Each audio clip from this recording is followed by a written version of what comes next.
Yo, what's good? It's Mastermind MMA, and in this video, I'm going to be making my picks and breaking down the Choi versus Jeremy Stephens card.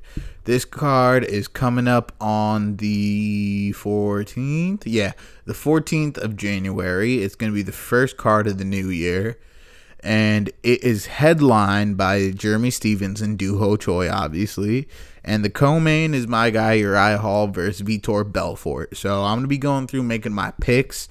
I'm probably going to give as in-depth of a, kind of breaking down the styles as much as I can for the fights I care about. And honestly, overall, this card is better put together than 220 because 220 is just very top heavy. You really have the top two fights at the card, which is really the marquee fights, and not much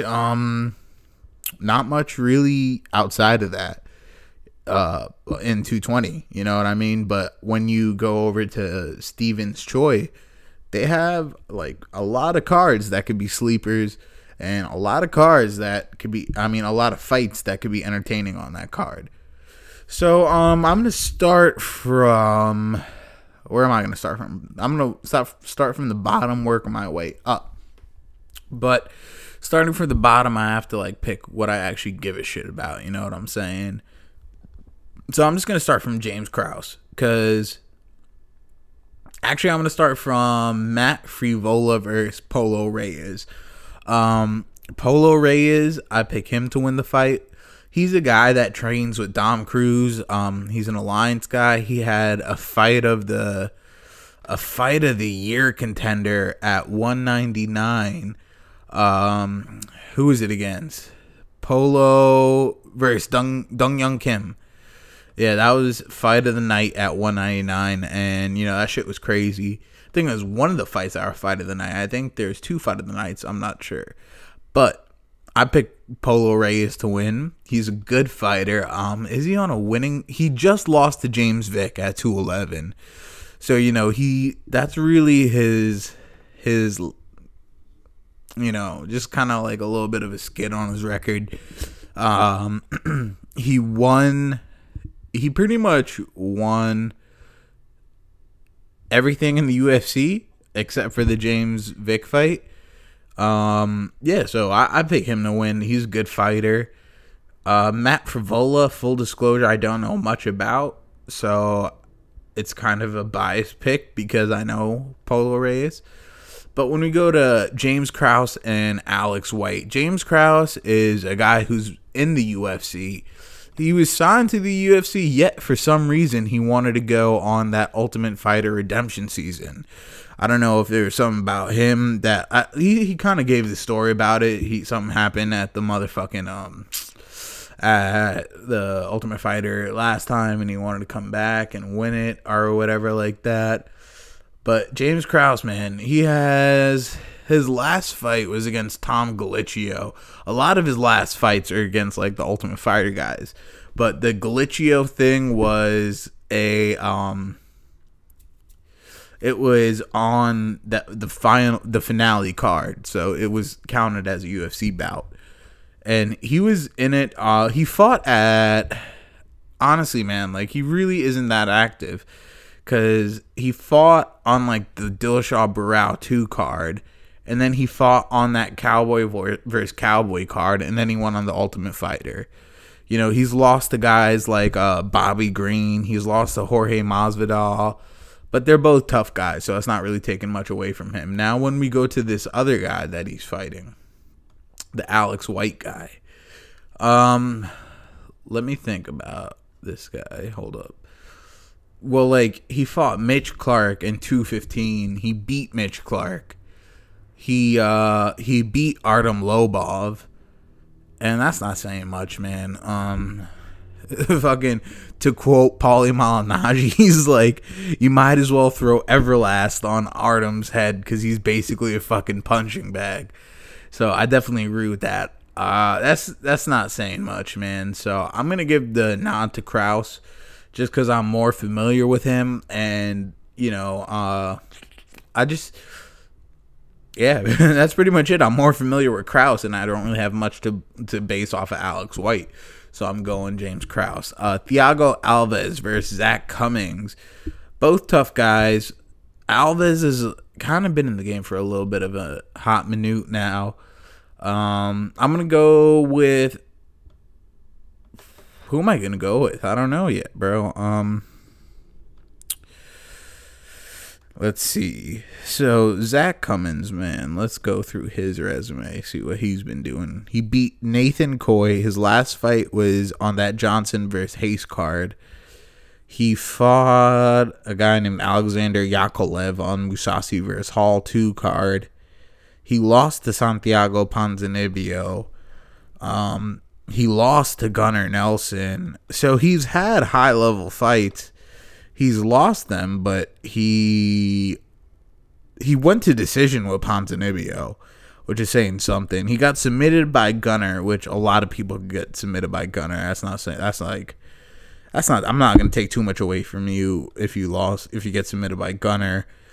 But Thiago Alves, man, I don't know, he hasn't been making much noise as of recently. He kind of had that streak where he was fucking, doing his thing for a little while. And, he fought GSP at UFC 100. And that's kind of like his, that was really his rise to the top in the title.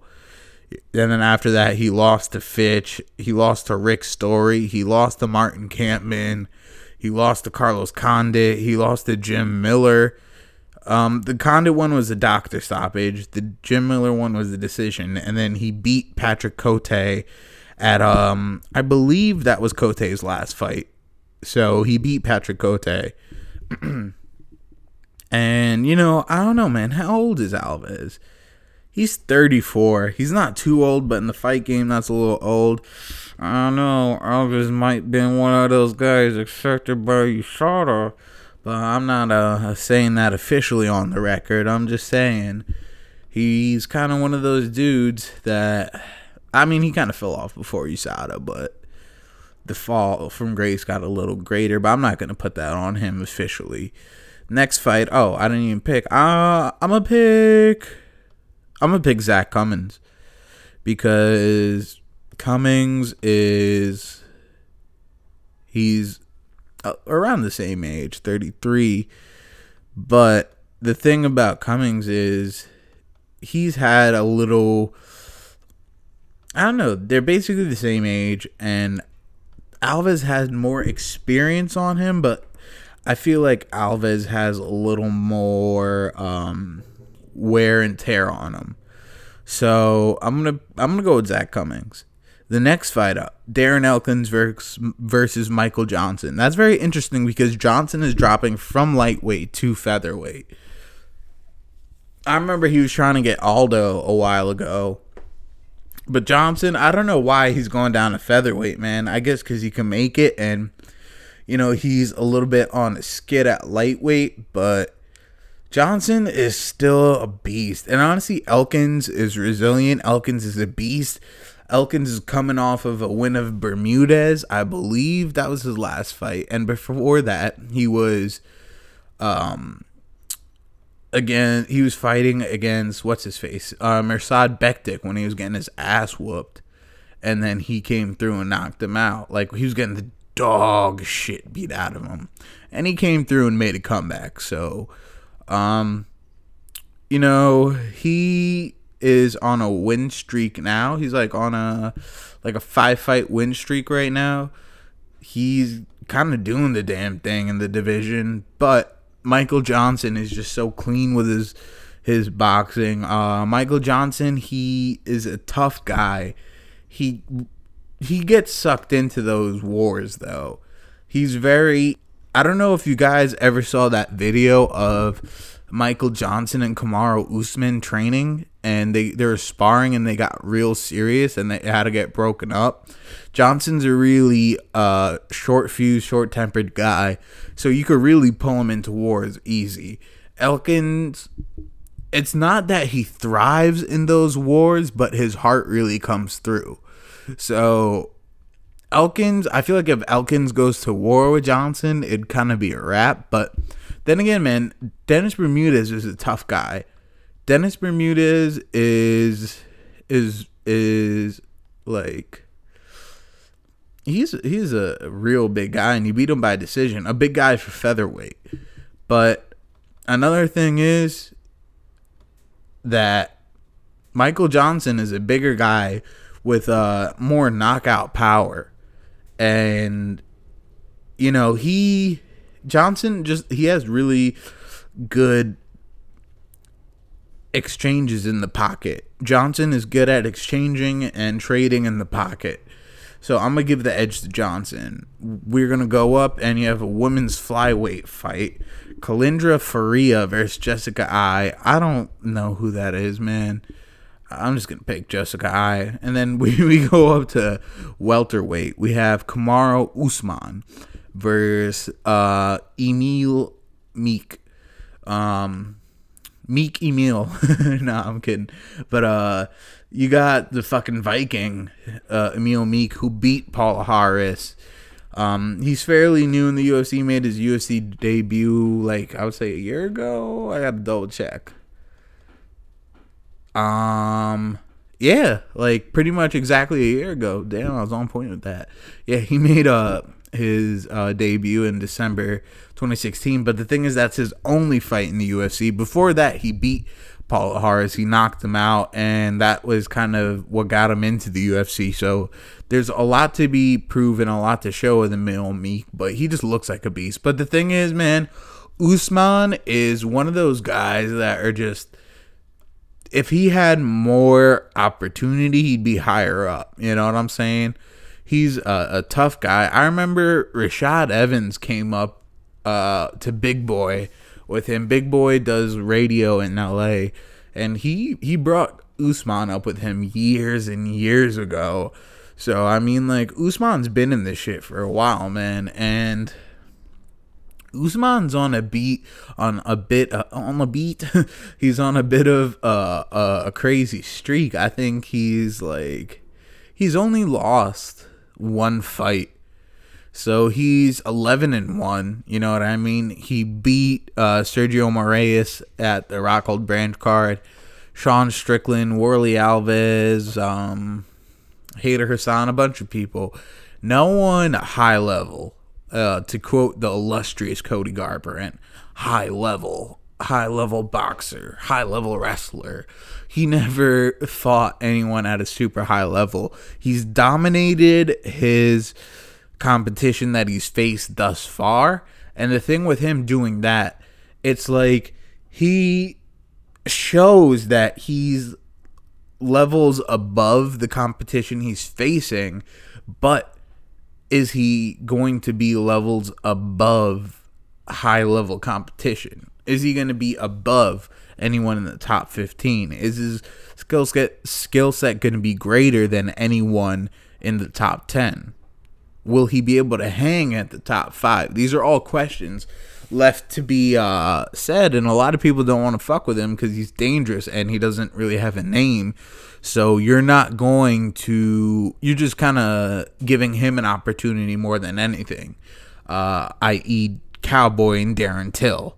Till is a dangerous fucking fighter. Cowboy had nothing to gain from that and everything to lose, which is what he did. Now I'm gonna go with Usman.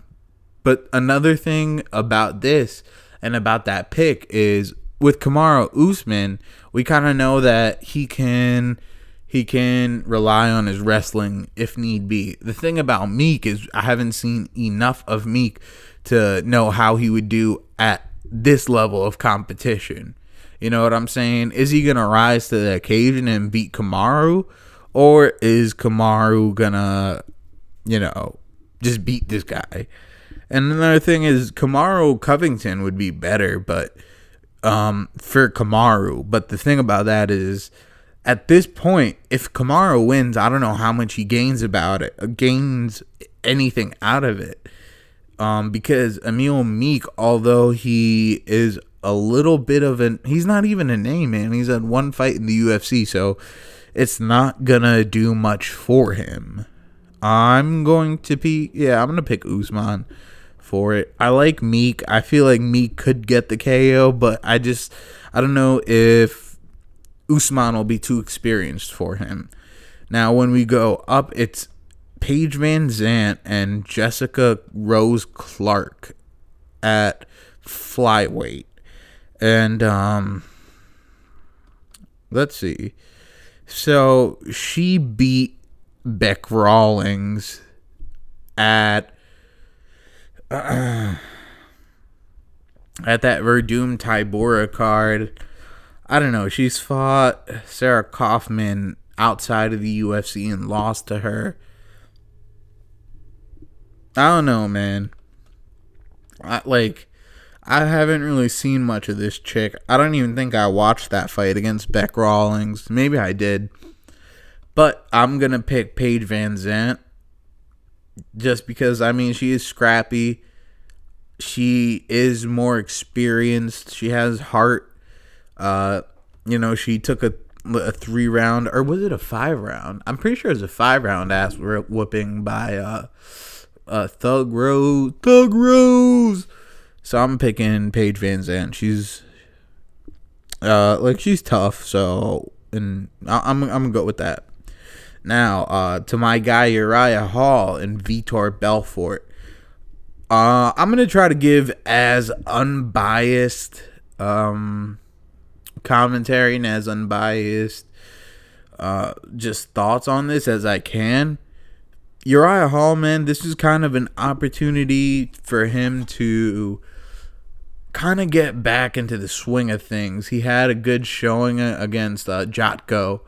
I'm pretty sure my guy is still like in the top 15. Let me find out something real quick. So I'm going to the middleweight rankings right now. See if Vitor's even up in there. So Uriah Hall is 11. Vitor Belfort is 12.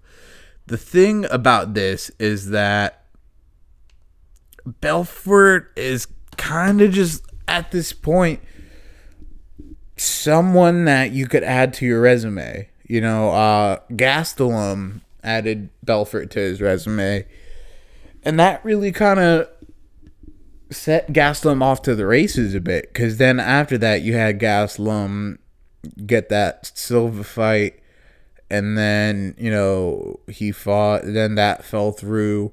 Then he fought Weidman, and then Silva rebooked. That fell through, and then he knocked out Bisping. So Gastelum, man, he I'm big on Gastelum. You know what I mean? His technique and shit, how crisp and clean it is. So I like Uriah Hall, man. He has almost like that Barboza-esque type striking. He has really clean technique. He has really powerful torque in his spins. He has knockout power. And at the end of the day, man, Uriah Hall is championship caliber. At least he's like contender caliber, like top 5 caliber. Potential-wise, he has crazy potential. It's just what's going to show and what's going to shine through. Come fight night, your mental game plays a lot into it. And I'm not saying anything like Uriah has like a weak mental game, nothing like that. I'm not saying that. I just feel like sometimes Uriah is not in the moment. And I feel like that is what causes to be the problem when you're overly conscious of what's going on and when you're not just letting it go. You see, it has nothing to do with, mental weakness or anything like that. I don't think that's the case whatsoever. I just think it's a matter of just letting it go and letting it flow. Once you get into that flow state and you're in a reactionary, when you're just kind of in that impulsive flow, impulsive moves, just let your muscle memory go. You're almost on autopilot. You don't think about things. I just think that's what he needs to work on, is getting into that gear of not thinking. that's it. You know what I mean? Because just when you're in there naturally, the stakes are so high, you're gonna be thinking about what you're doing, the outcome of it, what this could lead, what there's just too much to think about. You can't think, you just have to live in the now, in that very moment. You have to live second by second. You can't think 2 seconds ahead or anything like that. I'm picking my guy Uriah to win. Vitor Belfort is off TRT. He's pretty much just cashing checks off his name right now. He's making money to earn a living, but I feel like my guy needs this. You know, he needs this to kind of get him back in that discussion. You know, for Uriah, man, it really doesn't take much to get that hype built, because, you know, when he knocked out Mousasi, everyone's like, oh shit, Uriah Hall. What the fuck? You know what I mean? Like, that was a crazy ass knockout. And then he went and fought Robert Whittaker. Little did people know that Robert Whittaker was the motherfucking beast that he is. And another thing, with that Robert Whittaker fight, I'm pretty sure it went to decision. So, in all honesty, man, he went to decision with the champ. I'm not sure if he did go to decision. Yeah, he went to decision with the champ in Australia. You know what I'm saying?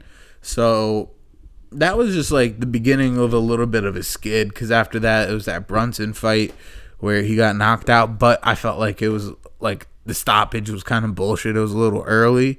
And like Brunson was punching the canvas. He wasn't even punching him at the end. So that was kind of a bullshit stoppage. But anyway, and then he lost to Mousasi again.